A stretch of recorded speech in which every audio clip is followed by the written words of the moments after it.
कल्पना कीजिए उस क्षण की जब आकाश अचानक मौन हो जाए, हवा थम जाए और धरती की धड़कन असामान्य रूप से तेज होने लगे। जब प्रकृति स्वयं संकेत देने लगे कि अब संतुलन टूट चुका है। जब आग, जल, वायु और आकाश चारों तत्व एक साथ विद्रोह करने को तैयार हों। सनातन धर्म में कहा गया है कि जब पाप अपनी अंतिम सीमा पार करता है तो ईश्वर स्वयं शस्त्र नहीं उठाते, प्रकृति ही उनका स्वरूप बन जाती है। हम जिस युग में जी रहे हैं उसे कल युग कहा जाता है। एक ऐसा युग जहां सत्य बोझ बन जाता है और असत्य सिंहासन पर बैठ जाता है, जहां धर्म शब्दों में बचा है, कर्मों में नहीं। लेकिन प्रश्न यह है, क्या कलयुग अभी चल रहा है या फिर हम उसके अंतिम अध्याय में प्रवेश कर चुके हैं? हाल के वर्षों में घटित घटनाएं, अजीब समुद्री जीवों का प्रकट होना, अचानक आने वाली आपदाएं, महामारियां, युद्ध और प्रकृति का उग्र रूप, क्या ये सब केवल संयोग हैं या फिर ये वही संकेत हैं जिनका वर्णन हमारे ग्रंथों में हजारों वर्ष पहले किया गया था? आज की यह कथा आपको ले जाएगी द्वापर युग से लेकर कलयुग के अंत तक, जहां स्वयं भगवान विष्णु के संकेत छिपे हैं। यह केवल एक कहानी नहीं, यह एक चेतावनी है, प्रलय की आहट और कलयुग का संकेत।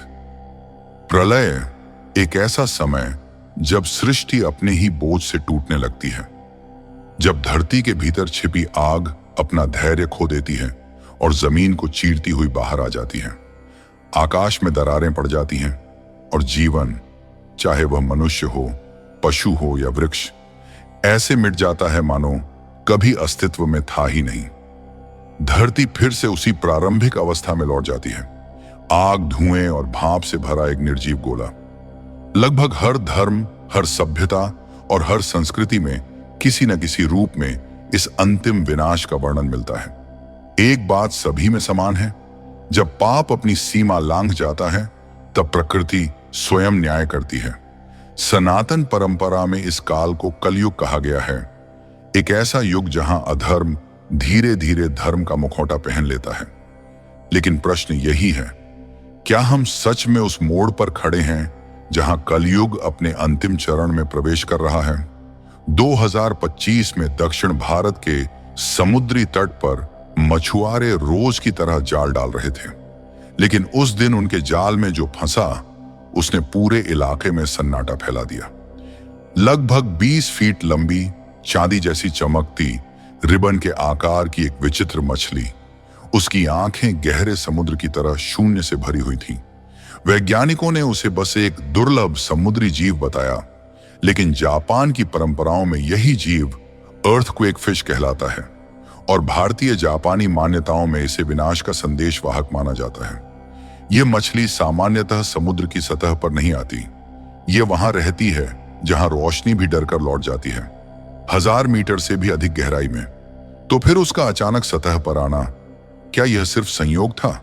इतिहास गवाह है, 2011 में जापान के भयानक भूकंप और सुनामी से पहले उसी तट पर ऐसी ही मछलियां देखी गई थीं। लोगों ने चेतावनी को नजरअंदाज किया और फिर पूरा शहर मानचित्र से मिट गया। तमिलनाडु के बाद यही मछली ऑस्ट्रेलिया, न्यूजीलैंड, कैलिफोर्निया और तस्मानिया के तटों पर भी दिखी। 4 महाद्वीप, एक ही समय, एक ही संकेत। और उसी दौर में कहीं जंगल आग में जल रहे थे, कहीं रेगिस्तान में बाढ़ आ रही थी, कहीं युद्ध की आहट तेज हो रही थी। क्या यह सिर्फ जलवायु परिवर्तन था या फिर प्रकृति की ओर से अंतिम चेतावनी? इसी बीच एक और घटना घटी। हिमालय की गोद में केदारनाथ की पवित्र भूमि पर एक हेलीकॉप्टर साफ मौसम की सूचना के बाद उड़ान भरता है, लेकिन कुछ ही पलों में बादल पहाड़ों को निगल लेते हैं, दृश्य शून्य हो जाता है और फिर एक टकराव, 7 जीवन समाप्त। उसके तुरंत बाद भूस्खलन, यात्रा रोक दी जाती है। प्रश्न वही, सब कुछ एक ही दिन, एक ही समय पर क्यों? मानो प्रकृति ने स्पष्ट शब्दों में कहा हो, अब और नहीं। और फिर नजर जाती है जगन्नाथ मंदिर की ओर, जहां सदियों पहले लिखी गई एक भविष्यवाणी आज साकार होती दिखती है। 600 वर्ष पूर्व संत अच्युतानंद दास द्वारा रचित भविष्य मालिका में लिखा था, जब मंदिर का पवित्र कल्पवट गिरेगा तब महामारी आएगी।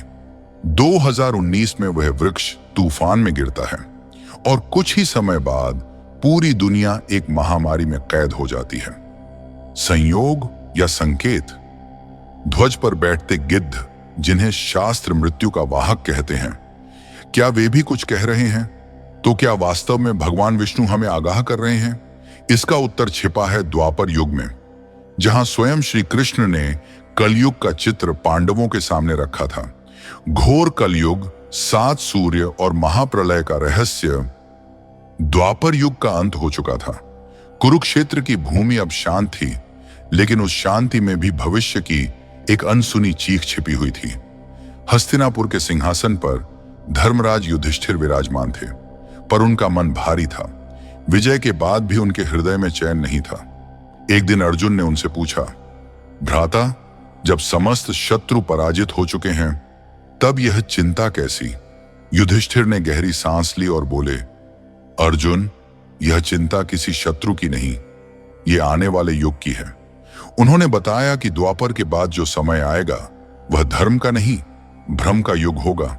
यह सुनकर भीम जैसे महाबली भी पहली बार गंभीर हो गए। सब समझ गए कि इस प्रश्न का उत्तर केवल एक ही दे सकता है, श्री कृष्ण। पांडव द्वारका पहुंचे। कृष्ण ने प्रश्न सुना और मुस्कुराए, पर वह मुस्कान करुणा से भरी थी, आनंद से नहीं। कृष्ण बोले, कल युग को शब्दों में नहीं, प्रतीकों में समझा जा सकता है। उन्होंने पांडवों को वन में अलग अलग दिशाओं में भेजा और कहा, जो पहली विचित्र वस्तु देखो लौट कर मुझे बताना। सबसे पहले युधिष्ठिर लौटे। उन्होंने एक ऐसे हाथी को देखा जिसके 2 सूंड थे। वह एक ही समय में रक्षा भी कर रहा था और विनाश भी। कृष्ण ने कहा, यह आने वाले शासकों का प्रतीक है। वचन से धर्म की बात करेंगे, कर्म से जनता को कुचलेंगे। अर्जुन ने एक दिव्य पक्षी देखा जो मंत्रों से सजा था पर मांस खा रहा था। कृष्ण बोले, यह उस ज्ञान का संकेत है जो बिकेगा, जहां उपदेश होंगे पर आचरण नहीं। भीम ने एक गाय देखी जो प्रेम में अपने बछड़े को इतना चाट रही थी कि वह घायल हो गया। कृष्ण ने समझाया, कलयुग में ममता भी विनाश बनेगी। बच्चों को संघर्ष नहीं, केवल सुविधा दी जाएगी और वही उन्हें कमजोर बना देगी। सहदेव ने 5 भरे कुएं और एक खाली कुआं देखा। कृष्ण बोले, लोग दिखावे पर धन लुटाएंगे पर प्यासे को पानी नहीं देंगे। नकुल ने देखा, एक विशाल चट्टान बड़े वृक्षों को रोंती चली आ रही थी, लेकिन एक छोटे से पौधे के पास आकर रुक गई। कृष्ण बोले, जो मुझे सच्चे मन से स्मरण करेगा, कलयुग भी उसका कुछ नहीं बिगाड़ पाएगा। इसके बाद कृष्ण मौन हो गए, पर यह मौन सबसे बड़ा उत्तर था। कृष्ण जानते थे जो आने वाला है वह अब तक का सबसे भयानक युग होगा। यह वर्णन आगे मिलता है गरुड़ पुराण में, जहां कहा गया है कि घोर कलयुग में मनुष्य की आयु घटकर मात्र 20 वर्ष रह जाएगी। 12 वर्ष में वृद्धावस्था, 8 से 9 वर्ष में मातृत्व। जीवन नहीं, केवल अस्तित्व की लड़ाई। विवाह व्यापार बन जाएगा, नैतिकता लुप्त हो जाएगी, पानी अमूल्य होगा, नदियां सूख जाएंगी, अन्न विष बन जाएगा। मनुष्य पहले पशुओं को खाएगा, फिर मनुष्य मनुष्य को। जब पृथ्वी यह सब सह नहीं पाएगी, तब आकाश में एक नहीं 7 सूर्य उगेंगे। उनकी तपिश से समुद्र सूखेंगे, धरती फटेगी और उसी समय पाताल से कालाग्नि प्रकट होगी। ऊपर से आग, नीचे से अग्नि और बीच में सृष्टि। फिर प्रलय का दूसरा चरण आएगा। भगवान विष्णु के रुद्र स्वरूप से उत्पन्न होंगे। संवर्तक मेघ, 100 वर्षों तक अविरल वर्षा। पर्वत गल जाएंगे, हिमालय भी जल में विलीन हो जाएगा। लेकिन यह विनाश अंत नहीं है, यह शुद्धि है। गरुड़ पुराण कहता है, प्रलय जीवन को नहीं, पाप को नष्ट करता है और उसी अंधकार में एक नया बीज छिपा होगा, नए युग का। अब प्रश्न आपसे है, क्या आज की दुनिया उन संकेतों को दोहरा रही है या हम अभी भी चेतावनी को अनदेखा कर रहे हैं? तो दोस्तों, आपने इस कथा में देखा कि कलयुग केवल एक समय नहीं, बल्कि मनुष्य की चेतना की परीक्षा है। यह वह युग है जहां विनाश बाहर से नहीं, अंदर से शुरू होता है, विचारों से, लोभ से और अहंकार से। ग्रंथ हमें डराने के लिए नहीं लिखे गए, बल्कि जगाने के लिए लिखे गए हैं, ताकि जब अंधकार बढ़े तो हम अपने भीतर का दीपक जला सकें। शास्त्र कहते हैं, कल युग में शक्ति अस्त्रों में नहीं, स्मरण में है। जो सच्चे मन से भगवान को याद करता है, उसके लिए यह युग भी मार्ग बन जाता है। जैसा कि स्वयं श्री कृष्ण ने कहा था, जो मुझे याद करेगा मैं उसे कभी अकेला नहीं छोड़ूंगा।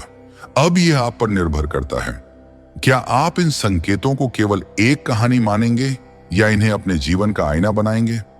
अगर यह कथा आपको सोचने पर मजबूर कर गई हो, अगर आपके मन में एक भी प्रश्न जागा हो, तो इस वीडियो को लाइक जरूर करें।